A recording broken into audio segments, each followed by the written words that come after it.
Hello fellow bike people! Ever wondered if you can disguise a Walmart BMX to look like a proper custom build? This time on Project Used Bikes we're going to find out. So for the most part, BMX bikes are one of the less expensive varieties of bikes that you can get into. A proper custom built BMX, you'll top out, let's say $2,000, give or take. If you're looking at road or mountain bikes, they can easily go up another digit on top of that. So overall, BMX is a very low cost barrier to entry. But that's still a lot of money for some people, and you might feel like it's better to go for a Walmart BMX or some department store variety. Now, I've done a video in the past, I'll put a link down in the description, but it was basically explaining why you don't want a department store quality bike, and the short answer is they're BMX style kids bikes, they're not true BMX bikes. So they're fun for a year or two, but they don't last, and they're not going to be precise enough for real BMX riding. That said, for the $120 a bike like this retails for someone who's say 12 or so to just have a summer of fun pedaling around on the bike, you know, you get what you pay for. They do what they're designed to do. My question is if we can modify it a little bit without costing too much money to make it worth riding for longer than 1 or 2 years. So this particular bike, I think this is actually from Sport Check. It may be Walmart, but I think it's Sport Check. The brand is Capix, C-A-P-I-X. It's not a real serious brand of BMX bike. It is, like I said earlier, a BMX style kid's bike, not a true BMX. And I'm going to see if I can find a picture of this thing when it was brand new. Because when I got it, it was kind of in a state of disassembly, and I just finished disassembling it and painted the frame.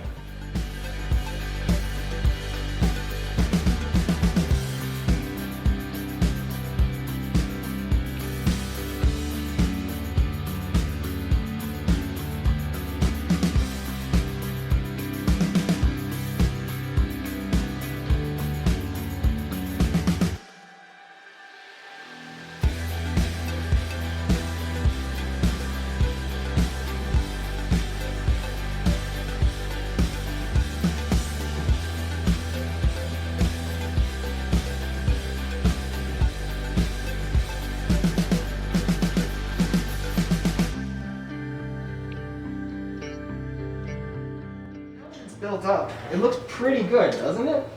It's got the 3-piece cranks, it's got the 4 pegs, it's got a little bit of a better looking setup here. It's got a reasonable color scheme, the stickers are from real BMX brands, so it's got the look.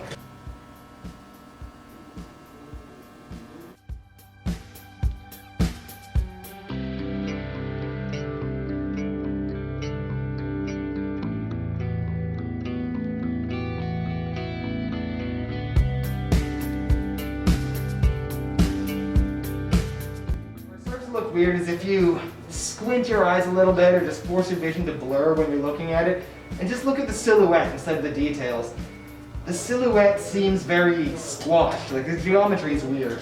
It's almost as though a BMX bike got squished this direction, so it's been elongated and narrowed. To me it looks like the bottom bracket height is much higher than other BMX bikes, the standover height is much lower, the back end is much longer, and the head tube looks pretty slack.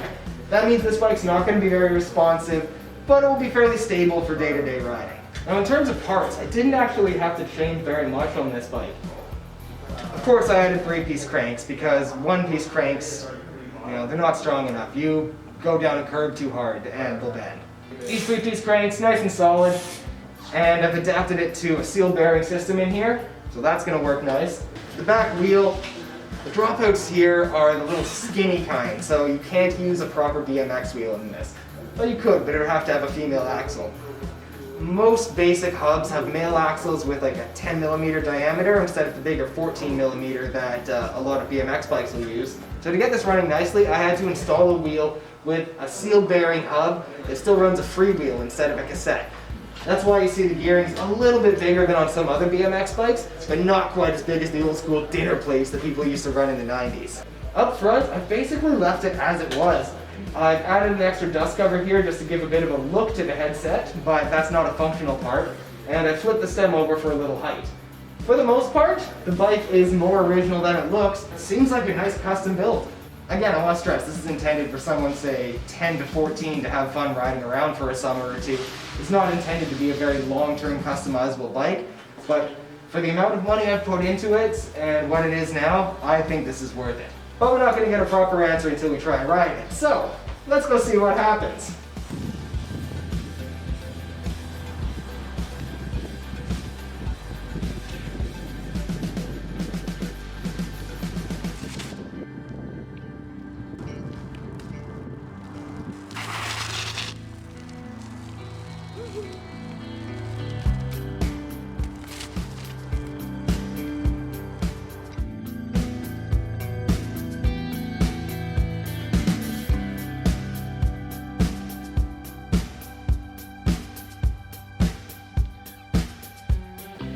So, having ridden the bike, I can say it rides relatively well. Definitely rides a lot better than when I first got a hold of it, but honestly, doesn't ride anything special.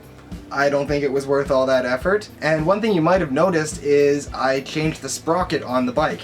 The reason I did that's a little complicated, but hear me out. I'm going to try and explain it as well as I can. So, the dropouts on that frame.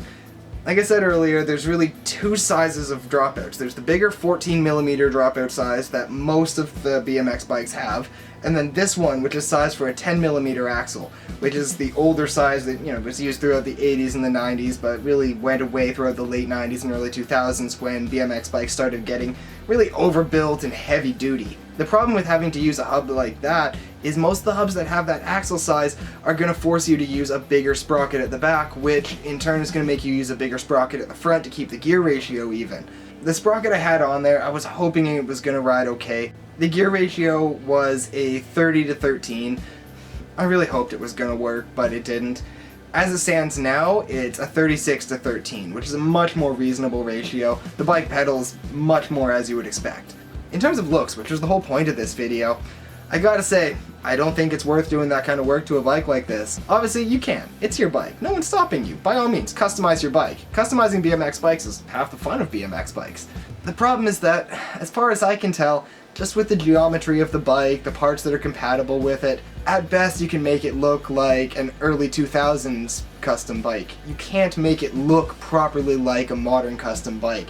So if that's the goal, I'd say no, you're better off just spending your money on a used high-end BMX and not putting all the effort into trying to customize it. Now for the most part, I don't think it would be worth doing a bike up like this. If you have access to a big stash of used parts, why not? Just go for it. Could be fun. And that's why I did this, because I had access to tons of used parts, so it didn't really cost me anything, but I still put a lot of time and effort into it. Now as I intend to donate this bike, I still have to add a brake to it, and I'm hoping to find some nicer tires, maybe a nicer handlebar, just so everything rides a little bit more smoothly and it's a bit more reliable, but for the most part it's pretty good. I'm pretty happy with it. And whoever ends up owning it, I'm intending it to go to someone in their early teens, somebody who wants to get into BMX and will use it as a starter bike. I don't expect it to last very long for that, so if they do really like BMX as a sport, I would expect them to then get a higher end bike or something a little bit more modern and then use this as, let's say, a loaner bike or something that they can ride around and lock up and not worry about it getting stolen, something like that. So it definitely has its uses. So to finish off the video, the used bike collection is growing and I've been talking to more people, so hopefully pretty soon I'll be able to start donating these. Mississauga Cycles is going to get started back up when it warms up. The GLE movement's doing good things, and hopefully I'm still going to be able to make it out to Peterborough to donate something to the community bike shop out there. But of course that's all dependent on the province reopening and everything being safe.